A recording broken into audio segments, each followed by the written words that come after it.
რაც რაგით ბევრი დამსახურება ქონდეს ამ დედამიწაზე. იმიტომ რომ სათასაცუქებელი არ არის ის, რაც გაიცემა რაღაც დამსახურებების თანაცვლოდ. არამედ სათასაცუქებლის დამკვიდრებისთვის საჭიროა ისე მოვალბოთ ჩვენი გული, რომ მასში შემოვიდეს სულიწმინდის მადლი, რომელიც ფერს უცვლის ადამიანს და ხარბიდან გადააქცევს ხელგაშლილად, ამპარტავანიდან თამდაბლად, შურიანიდან მოსიყვარულედ და ასე შემდეგ. დაპროვანიდან მართლად და ასე შემდეგ. და ვერც ერთი ულმობელი ადამიანისთვის, ვინც არ არის მოწყალებული მქონე, აი ეს ფერიცვალება შესაძლებელი არ არის. ვერ მოხდება ეს სასწაულების სულში. ვიმეორო, რატო? იმიტომ რომ ასეთი ადამიანის სულში სულიწმინდის მადლი ვერ შემოდის.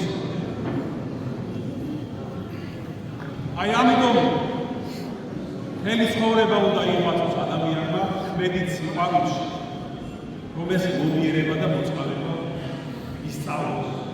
სწორედ ამაზეა დღევანდელი იგავი, რომ ჩვენ ვისწავლოთ ეს თვისებები, ეს სათნოებები და ჩვენი ცხოვრების შედეგად ამ დიდრის მსგავსად არ აღმოჩნდეთ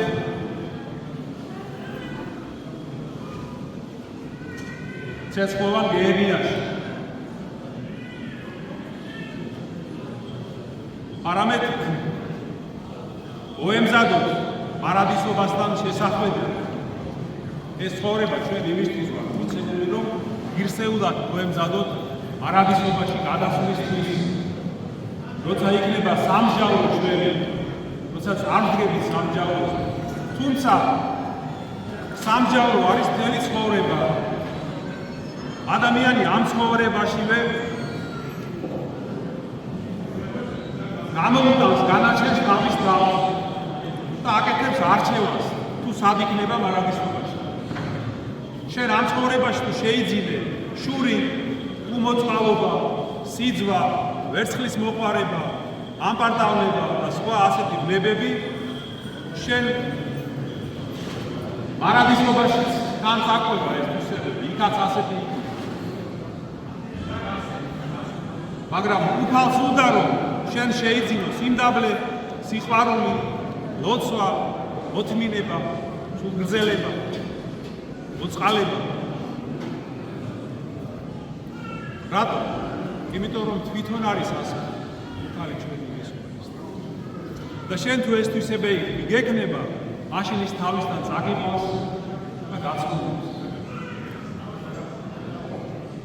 აი ძვირფასობდებოდა დებო, მაგრამ ეს ადამიანის დახმარების გარეშე შეუძლებელია. თუ ადამიანს ეს არ უნდა, ყველაფერი ამაოიქნება. ხოლო თუ უნდა იხსნის ამისთვის, მაშინ უფალი აუცილებლად შეეწევა მას და განკურნავს ამ ლებებისგან აცხოვრებს. ასე რომ აი დავფიქრეთ ამიგავზე, ვინ ვართ ჩვენ, დიდარი თუ ლაზარი.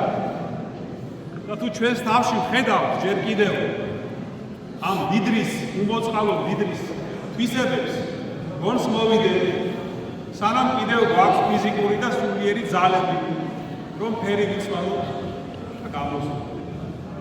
დღეს არის ღირსი გაბრიელი, საოცრის აღმსარებლის სცენება, საოცარი სიხარულის უფელს დღეს ჩვენს დახურებაზე.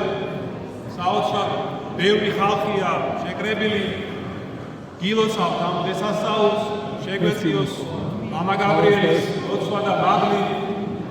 იგი იყო სრულიად გამორჩეული ადამიანი და მოღვაწე. ჩვენი ეკლესიის უახლეს ისტორიაში მოგეხსენებათ, ის მოღვაწეობდა ათეისტურ პერიოდში და მრავალ ადამიანს გაუნათა გზა უფლისკენ.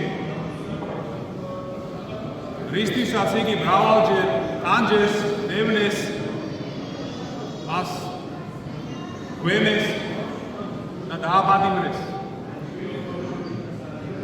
ის ამ თავის დიდ სულიერებას ფარავდა სალოსობის ღვაწლით და ამის გამო მრავალჯერ შეშლილი ეგონა იგი, მაგრამ როგორც ამბობს პავლე მუსიკული სულელი იგი ღვთისა უბრძენეს არს კაცთან. იგი თავისივე სიცოცხლეში მრავალ სასწაულს აღასრულებდა და მისი გარდაცვალების შემდეგ კიდევ უფრო მეტი სასწაული სრულდება. ადამიანები მოდიან არა მხოლოდ საქართველოს სხვადასხვა კუთხიდან, არამედ მსოფლიოს სხვადასხვა მხარიდან და წმინდა გაბრიელის მოციქული მან სულებს ქონას ანიჭებს სულიერ და ხორციელ ურნებებს და დღეს მევადელ მსოფლიოში, როდესაც არის ესეთი სულიერი ძველბედობა, ჩვენ განსაკუთრებით გვამხნევებს ღირსი გაბრიელის სიტყვები, რომ სულიწმინდის მადლს არასდროს დაუტოვებია საქართველოს. საქართველოს არასდროს მოკლებია სულიწმინდის მადლი, არც არასდროს მოაკლდება. მას დღეს მისი ხსენების დღეს განსაკუთრებით ვევედროთ ღირს გაბრიელს, აღმსარებელსა და სალოს, რომ მისი ლოცვი უფალმა დაიფაროს და გააძლიეროს ჩვენი ქვეყანა, ჩვენი ეკლესია, გააძლიეროს და აბდეგზელოს სრულიად საქართველოს კათოლიკოს პატრიარქი ილია მეორე და შეგვეციოს ღირსი მამა გაბრიელი, რომ აი ამ ლაზარეს მსგავსად უფალმა დაგვამკვიდროს ჩვენ აბრაამის წიაღში, რომ დავტკბეთ იმ გამოუქმნელი სიკეთეებით, რომლებიც ხვალს არ უნახავს და რომლებიც ყურს არ სმენია. მისი ღირსით დაეგამკვდარიყავით ჩვენ მადლითა და გასმოყვარებითა უფლისა ჩვენისა იესო ქრისტესა, რომელსაც ჩვენის ყოველი დიდება, პატივი და თაყვანისცემა თანა მამით და სული წმინდით პაპთა მარადის და მისამდე. ამინ.